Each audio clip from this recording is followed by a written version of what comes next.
Hello everyone, welcome to the YouTube channel of Inside Sports Science. आज हम CUT PG 2026 PYQ series में kinesiology and biomechanics का fourth lecture करने वाले हैं, जिसमें हम पोस्चरल डिफॉर्मिटीज के बारे में पढ़ेंगे। ये जो टॉपिक है, ये आपके सीयूटी पॉइंट ऑफ व्यू से सबसे ज्यादा इंपॉर्टेंट टॉपिक है। करेक्ट। इसके प्रीवियस लेक्चर में हमने लीवर के बारे में पढ़ा था और वो लीवर हमारे बॉडी में कहाँ कहाँ एग्जिस्ट करते हैं, हमने उसके बारे में देखा था। अगर आपने वो वीडियो नहीं देखा है, then please go and watch that video first. Okay, let's get started. So, hello everyone, I'm your educator. You're watching Inside Sports Science. Let's begin. Okay, let's discuss about posture. What is posture? In the simple words, posture is आप किस तरीके से उठते हैं, बैठते हैं और आपकी बॉडी का अलाइनमेंट क्या है, हम उसको पोस्चर बोलते हैं। एक बार हम डेफिनेशन भी देख लेते हैं। Okay, posture means the position and alignment of the body. अब किस चीज का alignment? Head, trunk and limbs while standing, sitting or moving. Correct? It reflects how well body maintains balance with minimum stress on muscles and joints. इसका मतलब ये निकलता है कि आप मिनिमम स्ट्रेस जो मसल्स और आपके जॉइंट में पड़ता है, मिनिमम स्ट्रेस में आप कितने अच्छे से बॉडी में बैलेंस मेंटेन कर पाते हैं, हम उसको बोलते हैं पोस्चर। करेक्ट। इसका डेफिनेशन क्या है? Posture is the position of the body in which muscle and skeleton are balance to support body efficiently against gravity. क्या होता है पोस्चर? ग्रेविटी के अगेंस्ट जो आपके मसल्स और स्केलेटन जो पोस्चर मेंटेन करते हैं, जो बैलेंस मेंटेन करते हैं, हम उसको बोलते हैं पोस्चर। करेक्ट। आई होप आपको समझ में आया होगा।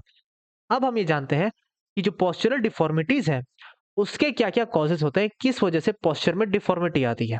करेक्ट। ओके, सबसे पहला पहला जो रीजन है वो है हमारा वीक मसल्स। अगर आपके बॉडी में मसल्स वीक है तो आपके पोस्चर्स खराब हो सकते हैं। करेक्ट। और वो कौन कौन से पोस्चरल डिफॉर्मिटीज है वो हम आगे पढ़ने वाले हैं। Correct. Weak back and abdominal muscles. Correct, जो मैंने अभी आपको बताया।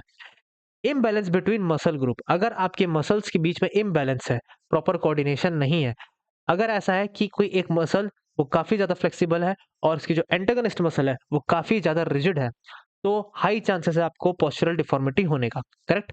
Lack of physical exercise. अगर आप कोई भी फिजिकल एक्सरसाइज नहीं करते हैं, अगर आपका टेबल वर्किंग जॉब है या फिर आप दिन भर से पढ़ाई करते हैं, तो हाई चांस है कि आपको पोस्चरल डिफॉर्मिटी हो जाए। करेक्ट। Bad posture habit. अगर आप गलत तरीके से सोते हैं या गलत तरीके से बैठते हैं, तो चांसेस है कि आपको पोस्चरल डिफॉर्मिटी हो जाए। Okay. Bending forward while standing और सिटिंग। अगर आप खड़े होने के दौरान या बैठने के दौरान अगर आप फॉरवर्ड बेंड होते हैं या अगर आप बैकवर्ड भी बेंड होते हैं एक्सेसिव, तो उससे भी पोस्चर में डिफॉर्मिटी आने के चांसेस है। करेक्ट। तो ये मैंने आपको बता दिया है कुछ कुछ postural causes of postural deformity. इसमें से एक्सीडेंट भी एक बहुत बड़ा रीजन है।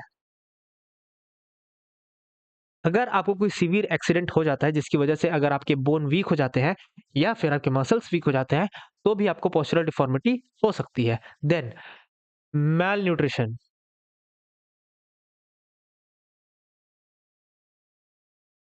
प्रॉपर अमाउंट में अगर आपको न्यूट्रिएंट्स नहीं मिल रहे हैं, विटामिन्स नहीं मिल रहे हैं, स्पेशली विटामिन डी, तो आपके मसल्स और आपके बोन वीक हो सकते हैं, जिससे आपको पोस्चरल डिफॉर्मिटी हो सकती है। So this were the major reasons that causes postural deformity. Okay, now we are going to understand what are those postural deformities. Okay, let's move forward. Our first postural deformity is kyphosis. Correct? Okay, क्या होता है kyphosis?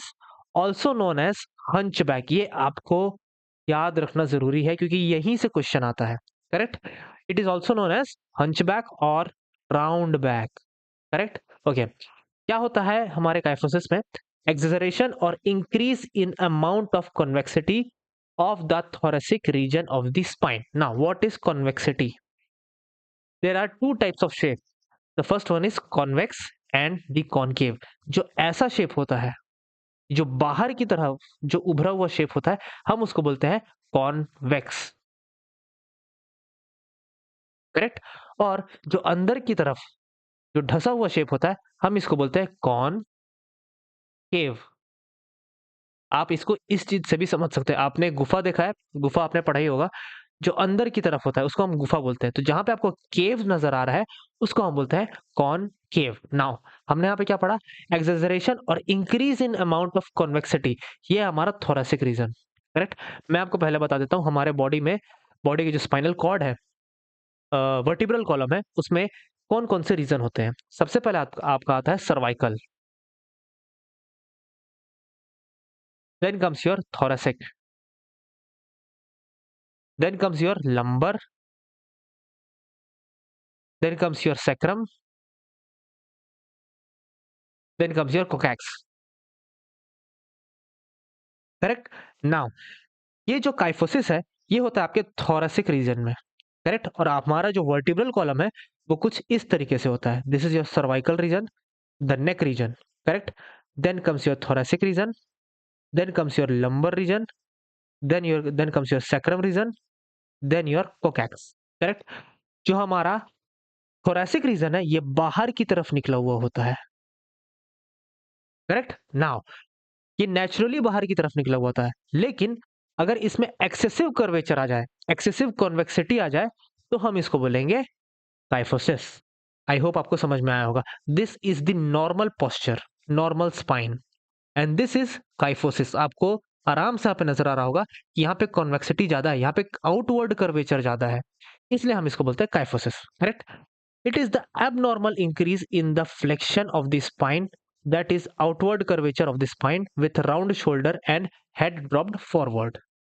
क्या मतलब निकलता है इसका?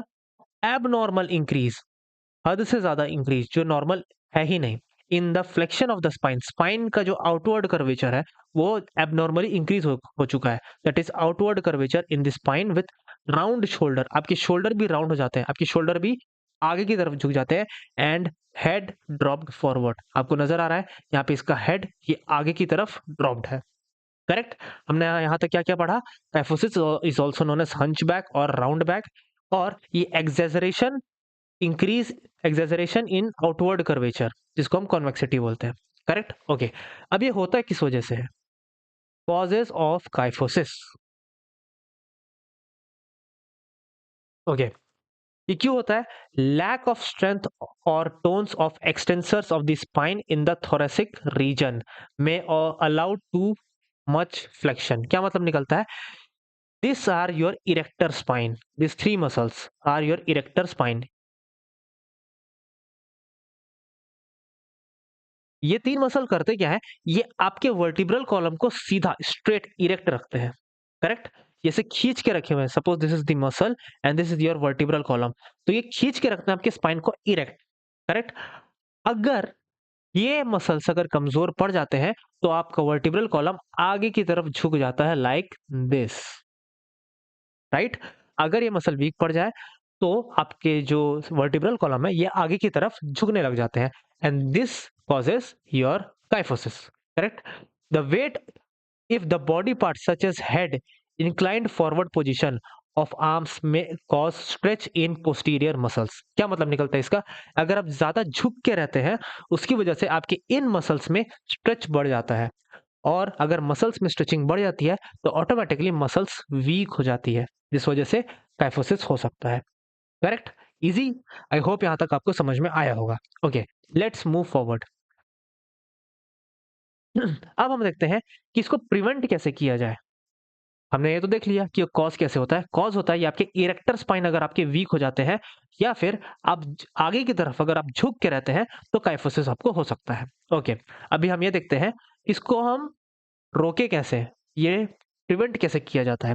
Preventive and remedial measures to regular and appropriate exercise of the extensor should be strengthened and their tones should be improved. अगर आप रेगुलरली एक्सरसाइज करते हैं अपने इरेक्टर स्पाइन का, तो आपका काइफोसिस क्योर हो सकता है या प्रिवेंट हो सकता है। और ये तो होगा कैसे? एक्सरसाइज करने से, स्विमिंग करने से, चक्रासन करने से और भुजंगासन करने से, करेक्ट? अगर आप स्विमिंग करते हैं रोज तो उससे आपकी इरेक्टर स्पाइन और आपके जो बैक मसल्स है वो काफी स्ट्रेंथन हो जाते हैं, करेक्ट? अगर आप चक्रासन भी करते हैं उससे भी आपके जो इरेक्टर स्पाइन है, not only erector spine, even the entire back muscle group, they got strengthen, and this also goes same for the bhujangasana, correct? Bhujangasana also do the same। okay, now अब हमको देखना है ये है कि आपका चक्रासन और भुजंगासन होता कैसे है। This is your chakrasana, chakrasana, and this is your bhujangasana. Correct. आपको यहाँ पे क्लियरली नजर आ रहा होगा कि इस एक्टिविटी को परफॉर्म करने के लिए, इस आसन को परफॉर्म करने के लिए आपके बैक में स्ट्रेंथ होना जरूरी है। अगर आप रेगुलरली इस एक्टिविटी, इस एक्सरसाइज को परफॉर्म करते हैं तो आपके बैक मसल स्ट्रेंथन हो जाते हैं। करेक्ट। और उससे आपका काइफोसिस प्रिवेंट हो सकता है और क्योर हो सकता है। Correct. Easy. Okay, I hope आपको काइफोसिस क्लियर हुआ होगा। Correct. Okay, let's move forward. What is lordosis? Lordosis is an abnormal inward curvature of the spine, mainly affects the lower back lumbar region. आपको ये याद रखना होगा कि आपका लॉर्डोसिस लंबर रीजन में होता है और ये एक्सेसिव इनवर्ड कर्वेचर होता है। करेक्ट। मैंने आपको बताया था this is your cervical reason, this is your thoracic region, this entire position is your thoracic and this one is your lumbar. Correct. Lumbar में आपका इनवर्ड कर्वेचर होता है। Correct. And what is lordosis? The excessive inward curvature is your lordosis. Correct. And sometime the next cervical region, a small inward curvature is normal. क्या कह रहा है कि अगर आपका स्मॉल इनवर्ड कर्वेचर है देन दैट इज नॉर्मल, वो सबके में होता है। But when the curve becomes excessive, it is called lordotic deformity. Correct. और इसको हम स्वे बैक भी बोलते हैं। Very very important. मैंने आपको बताया था काइफोसिस को हम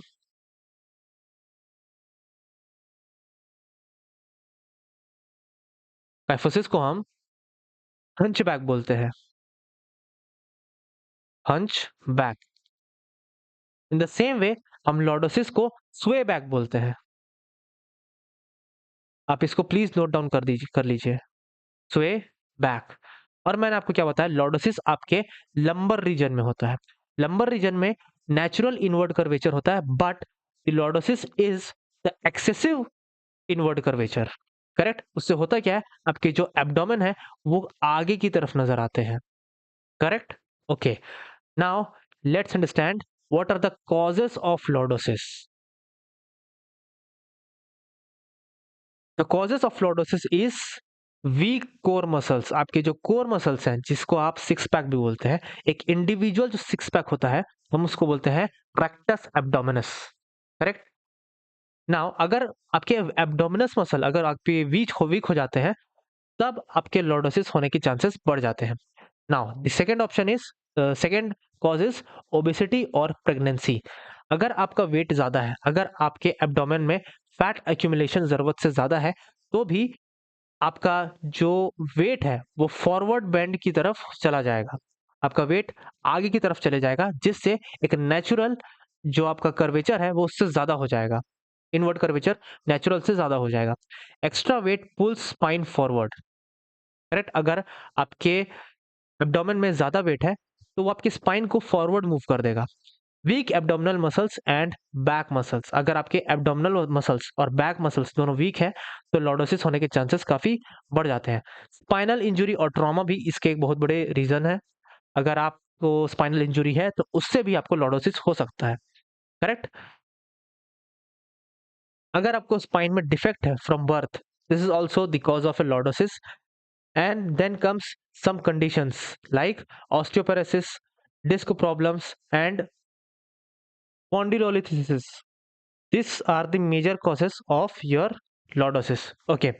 अगर आप ज़्यादा किसी एक पोजीशन पे बैठे रहते हैं और आप एक्सरसाइज नहीं करते हैं, this is also the major cause of lordosis. But the thing is, आपको सबसे ज़्यादा जो याद रखना है वो ये है, अगर आपके कोर मसल्स वीक हैं उससे होते हैं आपके लॉर्डोसिस। करेक्ट। जैसा कि suppose this is your vertebral column and this is your core muscles. Correct. अगर आपके कोर मसल स्ट्रांग है तो आपके जो स्पाइनल कॉर्ड है, आपको वर्टिब्रल कॉलम है, ये स्ट्रेट रहेगा। लेकिन अगर आपके कोर मसल्स वीक नहीं है तो ये कोर मसल्स इसको स्ट्रेट नहीं रख पाएंगे और आपके कोर मसल्स कुछ इस तरीके से हो जाएंगे। इनके में एक एक्सेसिव स्ट्रेचिंग आ जाएगा, जिस वजह से आपका जो वर्टिब्रल कॉलम है ये आगे की तरफ फॉल होने लग जाएगा। करेक्ट। ओके, हमने यहाँ पे देख लिया है causes of lordosis. Correct. Okay, अब हम देखते हैं treatment of lordosis. Okay, exercise therapy most important. Strengthening abdominal and core muscles. अगर आप अपने एब्डोमिनल और कोर मसल्स को स्ट्रेंथन करते हैं तो आप क्योर कर लेंगे खुद को लॉर्डोसिस से। Strengthening high hip flexors and lower back muscles. क्या मतलब निकलता है, अगर आप आपके जो थाई मसल्स है जिसमें आते हैं क्वाड्रिसेप्स और लोअर बैक मसल्स में आपके आते हैं लैटिसिमस डोर्साई। अगर आप इन दो मसल्स को स्ट्रेंथ करते हैं तो आपका लॉर्डोसिस क्योर हो सकता है। Correct. Postural correction, avoid slouching, sit and stand straight, ergonomic chairs and desk, weight control, reduce stress on spine. अगर आप वेट को कंट्रोल करके रखते हैं तो आपके स्पाइन में जो स्ट्रेस है वो काफी हद तक रिड्यूस हो सकता है। करेक्ट। ओके, कुछ एग्जांपल्स है इस एक्सरसाइज के।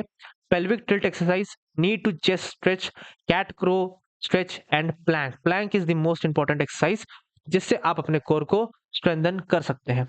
ओके, ये कुछ इंपॉर्टेंट एक्सरसाइजेस हैं योगा के जिससे आप अपने कोर को स्ट्रेंथन कर सकते हैं। द फर्स्ट वन इज पवन मुक्तासना। इससे आपके स्पाइन में और आपके कोर में दोनों में स्ट्रेच आता है। Then comes your Uttan पादासना।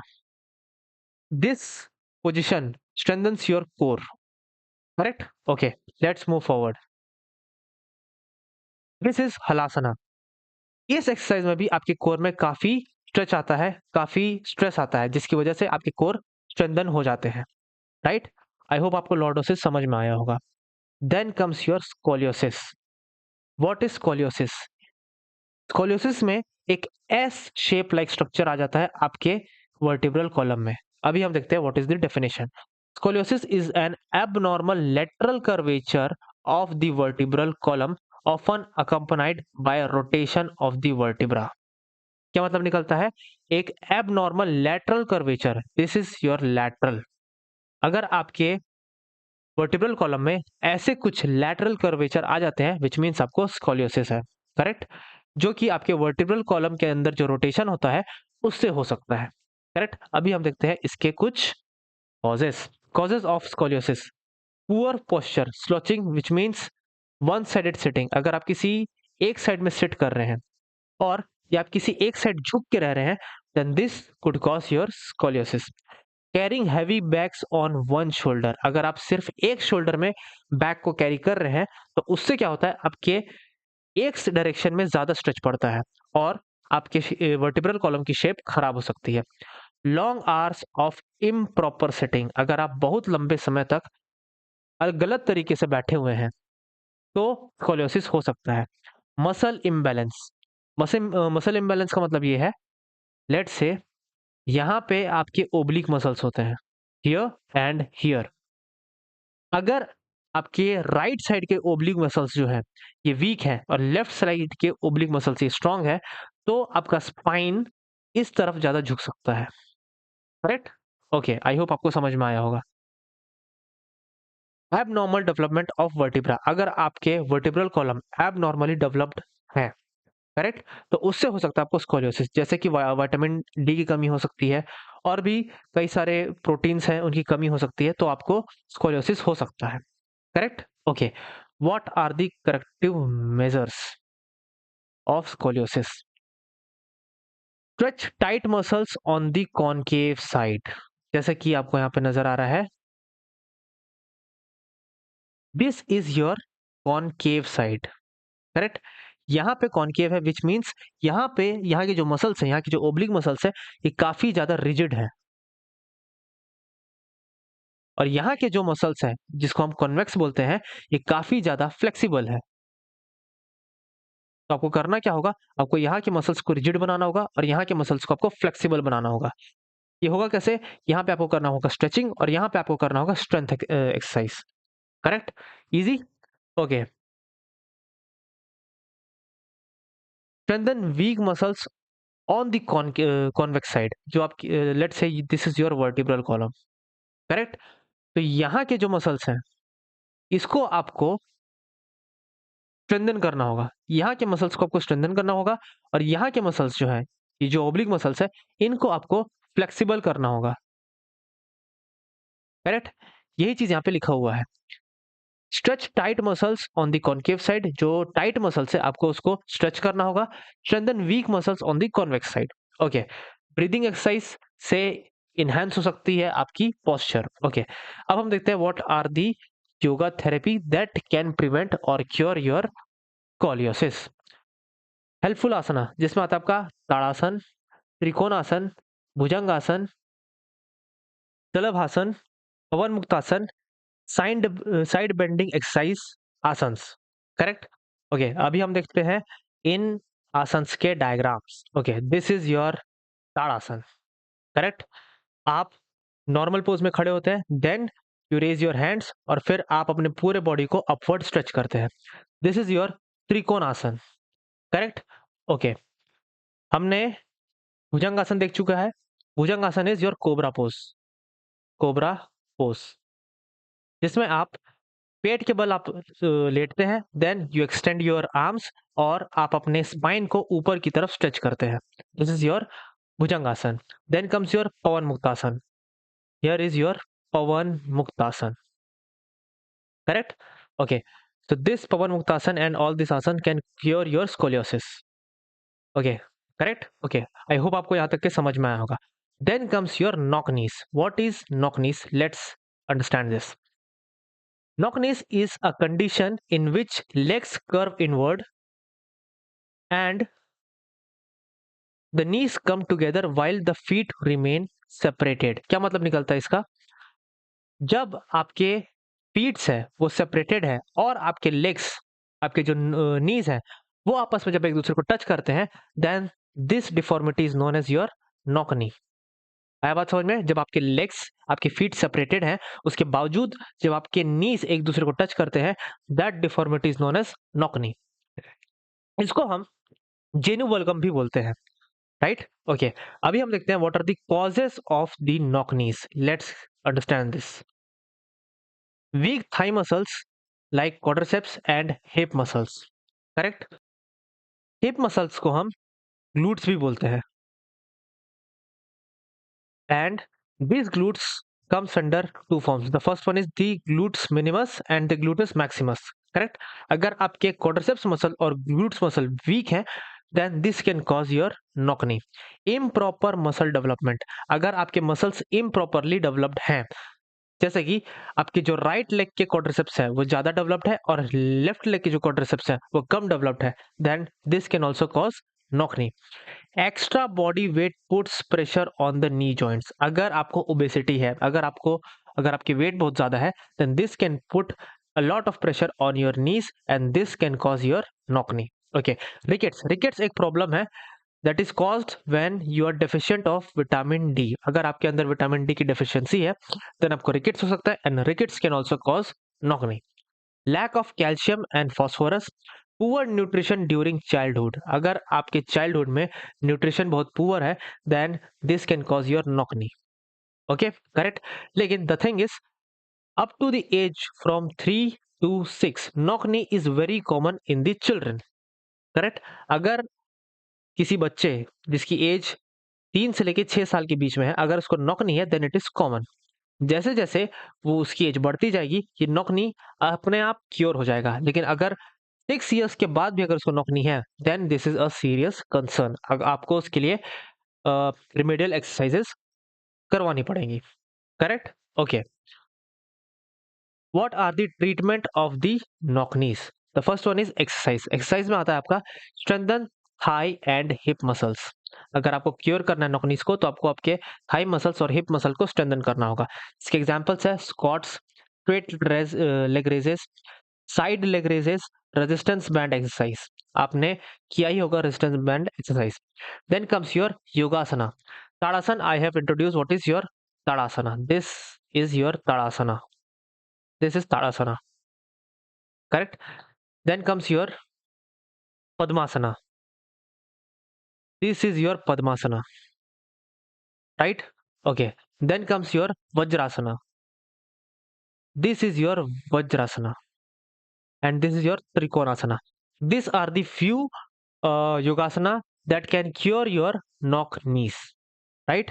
Okay, मैंने आपको जो इंपॉर्टेंट पॉइंट्स है जो याद रखने के लिए मैंने आपको कहा है, दैट इज द निकनेम और the other name of knock knee is genu valgum, this is the medical term, correct?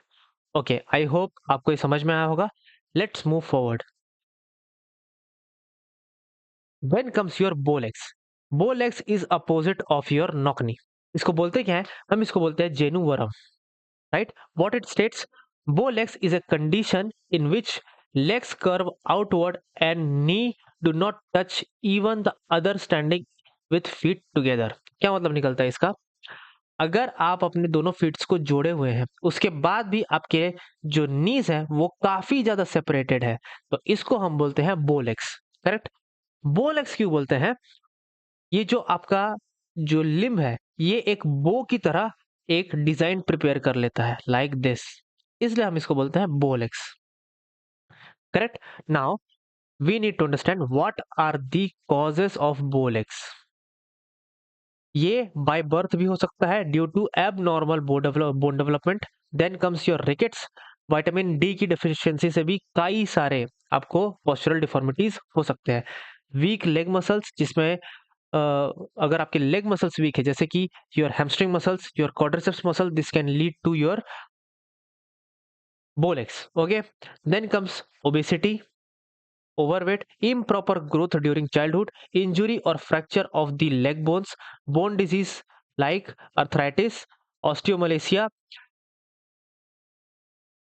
Faulty posture and walking habits. अगर आपके पोस्चर ही काफी गलत है तो उससे भी आपको बोलेक्स हो सकते हैं, correct? Okay, now the thing is, इसको हम बोलते क्या है बोलेक्स को? दैट इज योर जेनु वरम. हम नॉकनीस को क्या बोलते हैं? नॉकनीस, नॉकनीस को हम बोलते हैं जेनु वल्गम. और इसी से आपके कई सारे सीयूटी के पीवाईक्यूज बन जाते हैं. ओके, आई होप आपको समझ में आया होगा.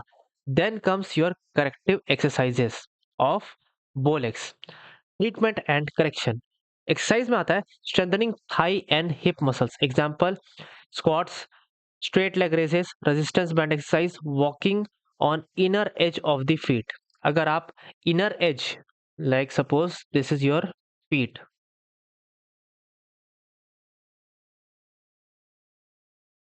करेक्ट? कुछ इसी तरीके से होते हैं आपके feets, and this is known as your inner edge. अगर आप इनमें भी अगर वॉक करते हैं, so this can strengthen your muscles and this can cure or prevent your bolex. Some of the yogasanas are Tadasan, Padmasan, Vajrasan, Balasan and Trikonasana. All these exercises we have seen in the earlier slide. This is your Tadasan. Let me show you. This is your Tadasan. This is your Padmasan. Then comes your Vajrasan and Trikonasana. Correct? Okay. I hope आपको समझ में आएगा what is bolex. Then comes your flat foot. What is flat foot?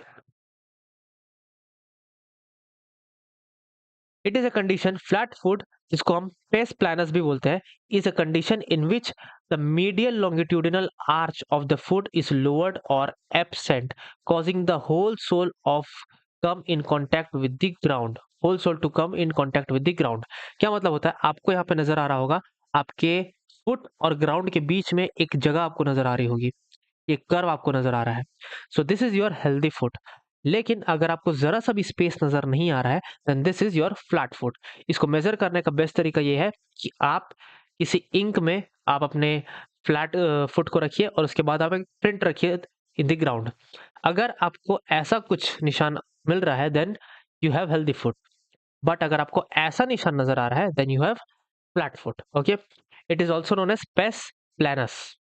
Okay, I hope आपको समझ में आया होगा. Now let's discuss what are the causes of the flat foot. Weak foot muscles and alignment, congenital deformity जो आपको बचपन से होती है, rickets, obesity. The main cause is obesity. अगर आपको ओबेसिटी है, आपका वेट बहुत ज्यादा है, then this can cause your flat foot. Injury to foot और एंकल, प्रोलॉन्ग्ड स्टैंडिंग, अगर आप बहुत लंबे समय तक खड़े रहते हैं, then this can also cause the flat foot. Wrong footwear और अर्थराइटिस के कारण भी आपका फ्लैट फुट हो सकता है। Okay, clear? Okay, let's move forward. अभी हम देखते हैं कि what are the treatment for the flat foot. तो the first exercise is toe walking. अगर आप टो पे वॉक करते हैं तो एक नॉर्मल कर्वेचर बिल्ड हो सकता है आपके फुट में। Then comes your heel walking, picking up marbles with toes. अगर आप तो मार्बल्स को अगर आप टोज से उठाने की कोशिश करते हैं, this can also lead to build some curvature in your feet.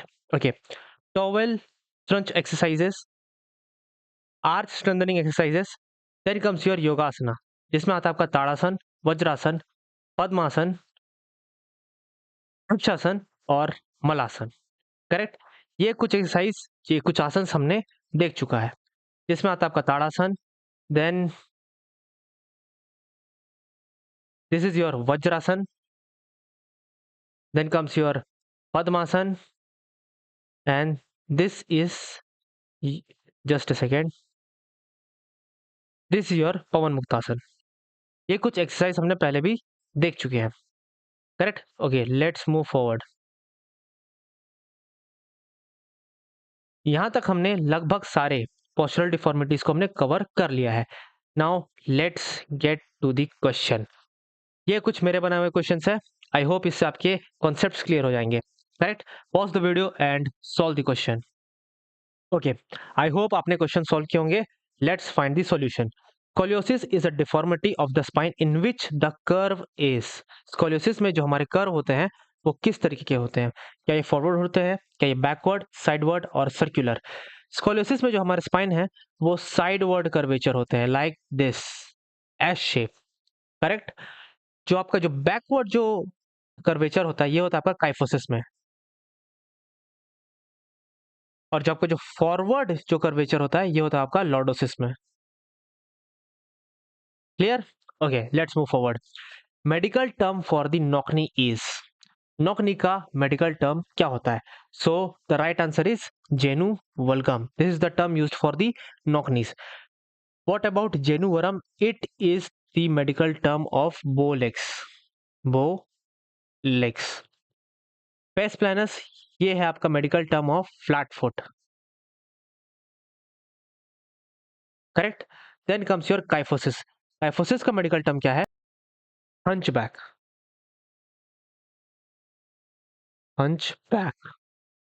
The medical term for kyphosis is hunchback, and the medical term for lordosis is swayback. Swayback. Clear? Okay, let's move forward. Okay, pause the video and solve the question. Okay, I hope आपने solve किया होगा। देखते हैं question को। इन bow legs the, bow legs के बारे में कहा जा रहा है, इनमें से कौन से ऑप्शन सही हैं? Knees touch and ankles are apart. Knees कुछ इस तरीके से टच कर रहे हैं और एंकल्स अपार्ट हैं। ये बोल एक नहीं होता, ये नॉक नहीं होता है। नॉक, तो यहाँ पे हमारा पहला ऑप्शन गलत होता है। Ankles touch and knees are apart, this is bowlegs. क्या होता है बोलेक्स में? एंकल्स तो टच करते हैं एक दूसरे को, लेकिन नीज काफी ज्यादा दूर दूर होते हैं। करेक्ट? तो B is the correct option. Okay, flat foot is also known as, मैंने आपको बताया था, pes planus is the medical term used for flat foot. Okay, genu varum, ये किसको हम बोलते हैं? बोलेक्स। और जेनुवल्गम उसको हम बोलते हैं knock knee. Correct? Okay, let's move forward. Okay, pause the video and solve the question. Okay, I hope आपने क्वेश्चन सॉल्व किया होगा। Let's find the solution. Which vitamin deficiency mainly causes rickets leading to deformities like knock knees and bowlegs? So answer for this is vitamin D. Vitamin D से rickets होता है और उसी की वजह से कई सारे postural deformities like knock knees and bowlegs हो सकते हैं। Okay, lordosis mainly affects which part of the spine? Is lumbar region. Correct? मैंने आपको बताया था regions of our vertebral column. सबसे पहले आता है आपका cervical region, then comes your thoracic region, then comes your lumbar region. तो जो आपका लॉर्डोसिस है वो लंबर रीजन में होता है। आप इसको ऐसे भी याद रख सकते हैं, L for lordosis and L for lumbar. आपकी काइफोसिस में होते हैं, आपके थोरेसिक रीजन में होते हैं काइफोसिस, करेक्ट। आपके थोरेसिक रीजन में होता है काइफोसिस एंड लंबर रीजन में होता है lordosis, correct. Okay, let's move forward. Okay, pause the video and solve the question. Okay, I hope आपने क्वेश्चन सॉल्व किया होगा। Let's read the question. Kyphosis is characterized by lateral curvature of the spine, no. Excessive inward curvature, no. Excessive outward curvature. Kyphosis में आपका excessive outward curvature होता है, like this, okay. In flat foot, which arch is absent? Transverse arch, no. Lateral arch, no.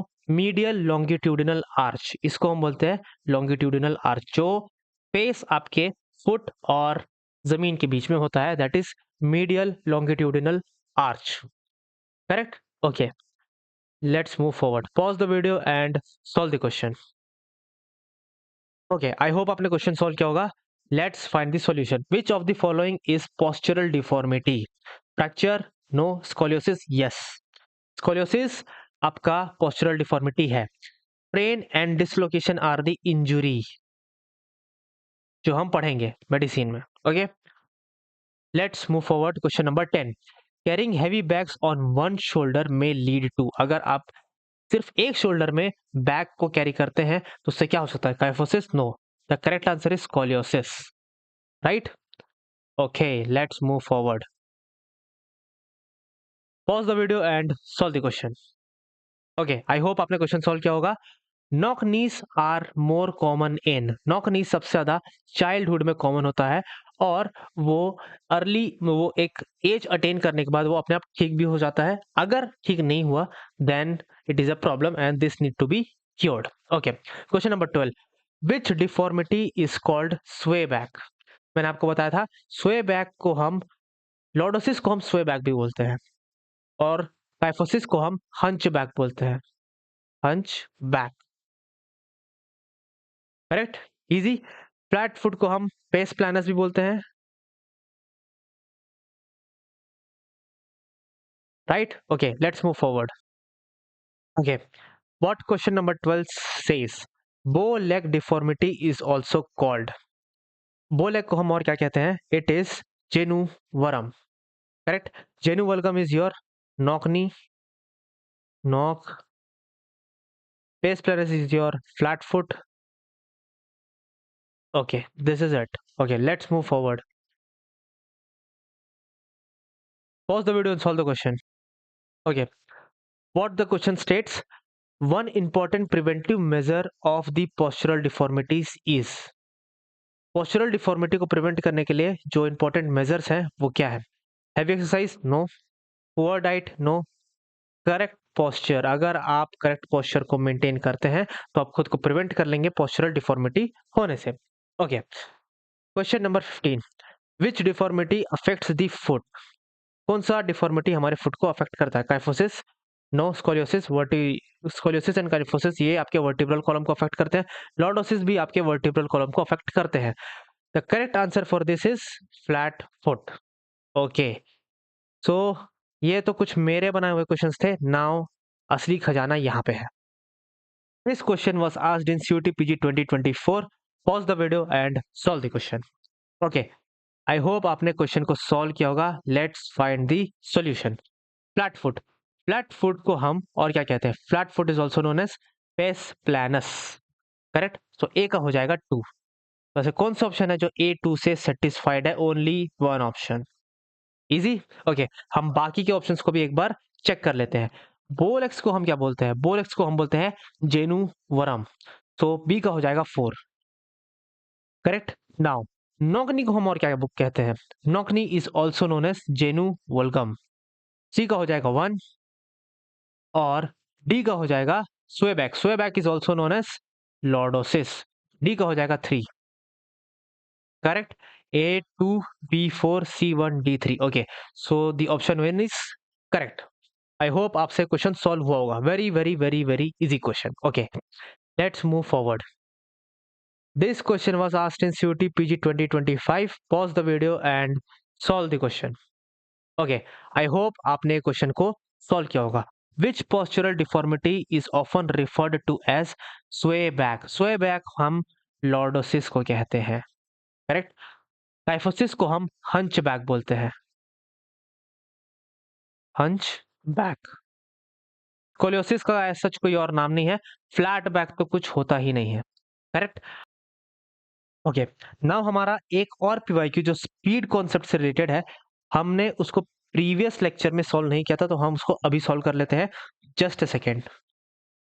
Okay, this question was asked in CUET PG 2025 और इसको हमको previous lecture में complete करना था। This question is related to the concept of kinetics and kinematics and the specific topic is speed. तो उस lecture में अगर हमने नहीं किया तो हम इस लेक्चर में कर लेते हैं। Okay, pause the video and solve the question. Okay, I hope आपने ये क्वेश्चन को सॉल्व किया होगा। Let's find the solution. Okay, question लंबा चौड़ा जरूर है but it is very simple. क्या क्या रहा है? The horizontal velocity of a penalty kick in soccer is 22 meter per second. Ball की जो स्पीड है वो 22 मीटर पर सेकेंड है, हॉरिजॉन्टल वेलोसिटी। ओके, तो हम यहाँ पे लिख लेते हैं स्पीड है 22 meter per second. Okay, the horizontal displacement of the ball from kicker's foot to the goal is 11 meter. जो किकर का जो फुट है वहां से जो गोल का जो डिस्टेंस है वो है 11 मीटर। तो यहाँ पे हमारा जो डिस्टेंस है, distance is 11 meter. Okay, how long does it take for the ball to reach the goal after it is kicked? Footballer के फुट से गोल तक पहुंचने में बॉल को कितना टाइम लगेगा? हमको गिवन क्या है? हमको गिवन दिया गया है स्पीड और distance. So formula for speed is speed equals distance upon time. Okay, हमको यहाँ पे चाहिए टाइम। तो the time, the formula for time goes time is equals to distance upon speed. Now हमारे पास डिस्टेंस कितना दिया हुआ है? डिस्टेंस हमको दिया गया है 11 मीटर और हमको स्पीड दिया गया है 22 meter per second square. Now you have to solve this equation. 11 1 जा 11, 11 2 जा 22, so your answer will be 0.5 second. कहाँ है 0.5 सेकेंड? Option number 1। इजी, आसान था ये। ओके, तो हियर आर लेक्चर एंड्स। हमने यहाँ पे पोस्चर के बारे में देखा, पोस्चरल डिफॉर्मिटीज के बारे में देखा, उसके कॉजेस के बारे में देखा और उस कॉजेस को ट्रीट कैसे किया जाता है, हमने इन सारी चीजों को देखा, करेक्ट। और उससे कुछ रिलेटेड पीवाईक्यूज को हमने सॉल्व किया। If you really like this session then please like share comment and subscribe if this is really very beneficial for you. Okay, अगर आप इसको genuinely follow करते हैं then you can expect 150 to 160 plus marks in your CUET exams, correct? So please like share comment and subscribe to this channel, to this video also। and इसके next lecture में हम पढ़ने वाले हैं sports psychology के बारे में। क्या? Sports psychology. और उसके उससे रिलेटेड जो भी पीवाईक्यूज आए हुए हैं हमारे सीयूटीपीजी में, हम उनको सॉल्व करेंगे। So see you in the next video. Till then, good bye.